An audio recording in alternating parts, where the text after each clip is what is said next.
नमस्कार दोस्तों, आपका दोस्त विवेक यादव आपके अपने YouTube चैनल टीचर्स एग्जाम में स्वागत करता हूं।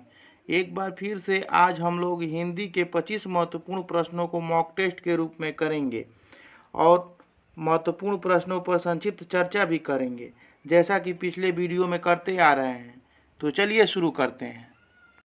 तो आज का पहला प्रश्न है, हिंदी भाषा में वे कौन सी ध्वनियाँ हैं जो स्वतंत्र रूप से बोली जाती हैं? ऑप्शंस हैं वर्ण, स्वर, व्यंजन, अक्षर। तो बताइए हिंदी भाषा में वह कौन सी ध्वनियाँ हैं जो स्वतंत्र रूप से बोली जाती हैं? तो कौन सी ध्वनि है? ऑप्शन नंबर बी, स्वर जो हैं वो बिना किसी के सहायता से बोले जाते हैं। क्या होगा? Option number B. अगला प्रश्न, रिक्शा शब्द किस भाषा का शब्द है? ऑप्शंस हैं अरबी है, फारसी है, चीनी है या जापानी है। बताइए रिक्शा शब्द हिंदी में प्रचलित शब्द है, तो बताइए यह किस भाषा का शब्द है? ऑप्शन नंबर डी, यह किस भाषा का शब्द है? यह जापानी भाषा का शब्द है। नेक्स्ट क्वेश्चन, कान भरना मुहावरे का सही अर्थ क्या होगा? बताइए। ऑप्शंस हैं बहकाना, बहक जाना, कान में तेल डालना, बहकावे में आना। बताइए किसी व्यक्ति का कान भरना अर्थात उस व्यक्ति को क्या करना? बहकाना। क्या करना? ऑप्शन नंबर ए, बहकाना। अगला क्वेश्चन, निम्न में से किस शब्द में उपसर्ग का प्रयोग हुआ है? ऑप्शंस हैं समझदार, उपकार, अपनापन, बचपन। तो बताइए किस शब्द में उपसर्ग का प्रयोग हुआ है? बताइए क्या होगा? ऑप्शन नंबर बी, उपकार में। क्या होगा? उपकार में इसका प्रयोग हुआ है। क्या हुआ है? उपकार में। Option number B.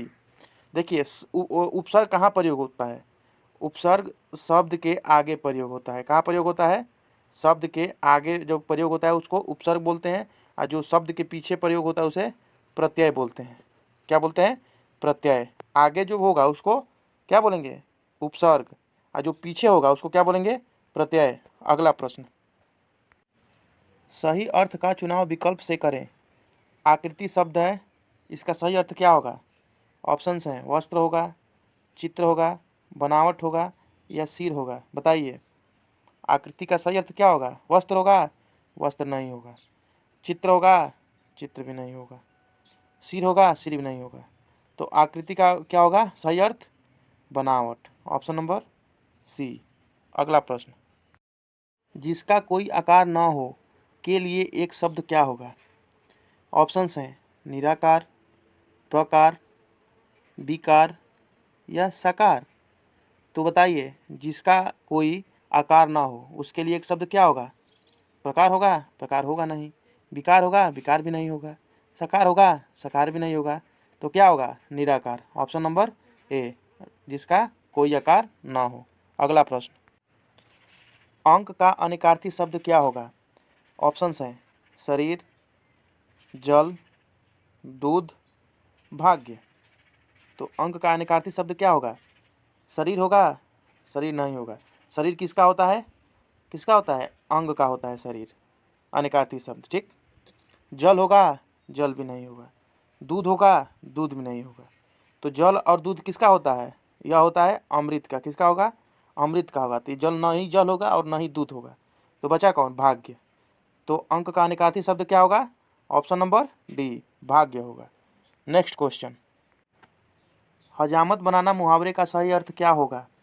ऑप्शंस हैं आर्थिक तंगी होना, उपहास करना, बेवकूफ़ बनाना, नरमी से काम करना। बताइए क्या होगा? हजामत बनाना मुहावरे का सही अर्थ क्या होगा? आर्थिक तंगी होना? नहीं होगा यह। उपहास करना? ये भी नहीं होगा। नरमी से काम करना? यह भी नहीं होगा। तो क्या होगा? बेवकूफ़ बनाना। क्या होगा? बेवकूफ़ बनाना। जैसे देखिए राम ने श्याम को हजामत बनाया, मतलब राम ने श्याम को बेवकूफ़ बनाया। अगला प्रश्न, दो विपरीतार्थक शब्दों के बीच किस चिन्ह का प्रयोग होता है?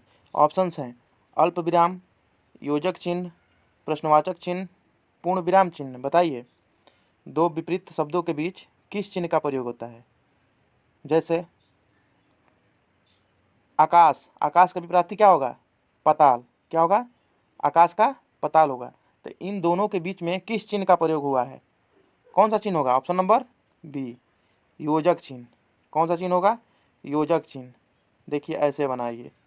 नेक्स्ट क्वेश्चन, लंबोदर में कौन सा समास है? बताइए, लंबोदर में कौन सा समास है? ऑप्शंस है अव्ययी भाव समास, तत्पुरुष समास, कर्मधारय समास, बहुब्रीहि समास। तो बताइए लंबोदर में कौन सा समास है? अव्ययी भाव समास होगा? नहीं, इसमें कहाँ अव्यय है लंबोदर में। तत्पुरुष समास है, इसमें विभक्ति चिन्ह प्रयोग नहीं हुआ है, इसलिए तत्पुरुष समास नहीं होगा। कर्मधारय भी समास नहीं होगा। तो कौन सा समास होगा? बहुब्रीहि समास। क्या होगा? बहुब्रीहि समास। लंबा है उदर जिसका, अर्थात गणेश भगवान। नेक्स्ट क्वेश्चन, हितैषी में कौन सी संधि होगी? ऑप्शंस हैं दीर्घ संधि, गुण संधि, वृद्धि संधि, यण संधि। हितैषी में कौन सी संधि होगी? ऑप्शन नंबर सी, वृद्धि संधि। कौन सी संधि? वृद्धि संधि। अगला प्रश्न, सर्वनाम के कितने भेद हैं? ऑप्शंस हैं 6, 5, 4, 3। तो बताइए सर्वनाम के कितने भेद हैं? सर्वनाम किसी संज्ञा के बदले आता है। क्या होता है? किसी संज्ञा के बदले आता है। जैसे संज्ञा की जगह पर, जैसे मैं, तुम, वह, यह इत्यादि शब्द सर्वनाम के अंतर्गत आते हैं। तो बताइए सर्वनाम कितने प्रकार के होते हैं? ऑप्शन नंबर ए, सर्वनाम 6 प्रकार के होते हैं। कौन कौन से होते हैं 6? देखिए, पुरुषवाचक सर्वनाम, पुरुषवाचक सर्वनाम, निजवाचक सर्वनाम, निजवाचक सर्वनाम, निश्चयवाचक सर्वनाम, निश्चयवाचक सर्वनाम, प्रश्नवाचक सर्वनाम। कौन सा होगा? प्रश्नवाचक सर्वनाम। उसके बाद से संबंधवाचक सर्वनाम, उसके बाद से अनिश्चयवाचक सर्वनाम। क्या होगा? अनिश्चयवाचक सर्वनाम। तो देखिए पहला देखिए पुरुषवाचक, दूसरा निजवाचक, तीसरा अनिश्चयवाचक, चौथा संबंधवाचक, पांचवा प्रश्नवाचक, छठवां निश्चयवाचक। ठीक। अगला प्रश्न, अध्यापक शब्द का सही स्त्रीलिंग क्या होता है? बताइए। अध्यापिकी, अध्यापिक, अध्यापकी, अध्यापिका। तो बताइए क्या होगा अध्यापक का स्त्रीलिंग? ऑप्शन नंबर अध्यापिकी होगा? ये तो होगा नहीं। अध्यापिक होगा? ये भी कोई शब्द नहीं है। अध्यापकी होगा? ये भी नहीं होगा। तो कौन सा है? Option number D. क्या होगा? अध्यापिका। अध्यापक का स्त्रीलिंग अध्यापिका। अगला प्रश्न, मूल से संबंधित के लिए एक शब्द क्या होगा? ऑप्शंस हैं त्वरित, मौलिक, उद्गम, लिपि। तो बताइए मूल से संबंधित के लिए एक शब्द में उसको क्या कहेंगे? उसको क्या कहेंगे? ऑप्शन नंबर बी, मूल से संबंधित को क्या कहेंगे? मौलिक। क्या बोलेंगे? मौलिक। अगला प्रश्न, अगम्य का विलोम शब्द क्या होगा? ऑप्शंस हैं कठोर, क्षमा, सुगम्य, गंतव्य। तो बताइए अगम्य का विलोम शब्द क्या होगा? कठोर, कठोर तो होगा नहीं, क्षमा भी नहीं होगा, अगम्य का गंतव्य नहीं होगा। तो क्या होगा? ऑप्शन नंबर सी, सुगम्य। क्या होगा? सुगम्य। नेक्स्ट क्वेश्चन, सिंह कैसा शब्द है? ऑप्शंस है तद्भव शब्द है, तत्सम शब्द है, देशज शब्द है या विदेशज शब्द है। तो बताइए सिंह कैसा शब्द है? कैसा शब्द है? ऑप्शन नंबर ए, तद्भव शब्द है। क्या है? सिंह तद्भव शब्द है। अगला प्रश्न, हिंदी वर्णमाला में अंग और अह क्या है? स्वर है, व्यंजन है, अयोगवाह है या संयुक्ताक्षर है? तो बताइए क्या है? संयुक्ताक्षर है? संयुक्ताक्षर होंगे नहीं, स्वर भी नहीं होंगे, व्यंजन भी नहीं होंगे। तो क्या है? ये क्या है? अयोगवाह है। क्या है? अयोगवाह। अगला प्रश्न, मंगल भवने अमंगल हारी, द्रवहु सु दशरथ अजर बिहारी। इस पंक्ति में किस छंद का प्रयोग हुआ है? सोरठा का, चौपाई का, दोहा का या सवैया का? तो बताइए मंगल भवने अमंगल हारी, द्रवहु सु दशरथ अजर बिहारी। इस पंक्ति में किस छंद का प्रयोग हुआ है? किसका प्रयोग हुआ है? ऑप्शन नंबर बी, चौपाई का। ये क्या है? चौपाई है। अगला प्रश्न, यथा समय में कौन सा समास होगा? अव्ययी भाव समास, तत्पुरुष समास, कर्मधारय समास, द्विगु समास। तो बताइए यथा समय में कौन सा समास होगा? यथा समय क्या है? यथा जो है एक अव्यय है, तो क्या होगा? अव्ययी भाव समास। यथा समय अर्थात अव्ययी भाव समास। नेक्स्ट क्वेश्चन, उपसर्ग का प्रयोग कहाँ होता है? शब्द के अंत में, शब्द के मध्य में, शब्द के प्रारंभ में, इनमें से कोई नहीं। बताइए। इसी वीडियो में मैंने पिछले प्रश्नों पर चर्चा किया था उपसर्ग के बारे में। तो बताइए, उपसर्ग का प्रयोग कहाँ होता है? शब्द के अंत में होगा? नहीं। शब्द के अंत में किसका प्रयोग होता है? प्रत्यय का। किसका प्रयोग होता है शब्द के अंत में?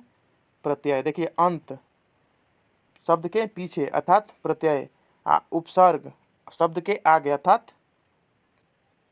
प्रारंभ में। कहाँ होगा? शब्द के प्रारंभ में। अगला प्रश्न, आदमी कैसा शब्द है? तत्सम है, तद्भव है, देशज है या विदेशी है? बताइए, आदमी कैसा शब्द है? आदमी एक विदेशी शब्द है। कैसा शब्द है? विदेशी शब्द है। अगला क्वेश्चन, कपि। कपि का सही अर्थ क्या होगा? बंदर, सिंह या बंदर घिरनी या सिंह बंदर या घिरनी बंदर? बताइए कौन सा होगा? कपि मतलब क्या होता है? बंदर। ये तो मालूम है। तो ये भी बंदर, ये भी ऑप्शन हो सकता है, ये भी हो सकता है। ये नहीं होगा क्योंकि ये सिंह दिया है, सी नंबर भी नहीं होगा और डी नंबर भी नहीं होगा, तो इसको पहले काट देते हैं। और कपि इसके मतलब क्या होता है? सिंह होगा या घिरनी होगा? तो क्या होगा? ऑप्शन नंबर बी, बंदर और घिरनी।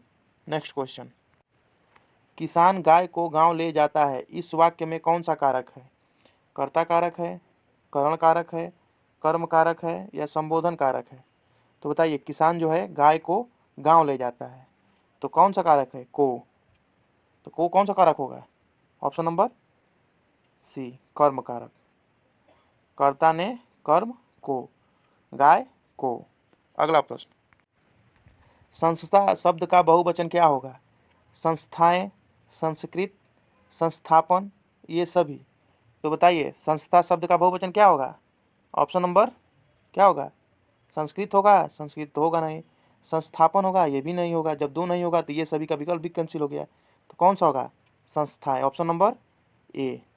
अगला प्रश्न, आदि शब्द का विलोम शब्द क्या होगा? ऑप्शन हैं प्रथम, अंतिम, प्रारंभ, अंत।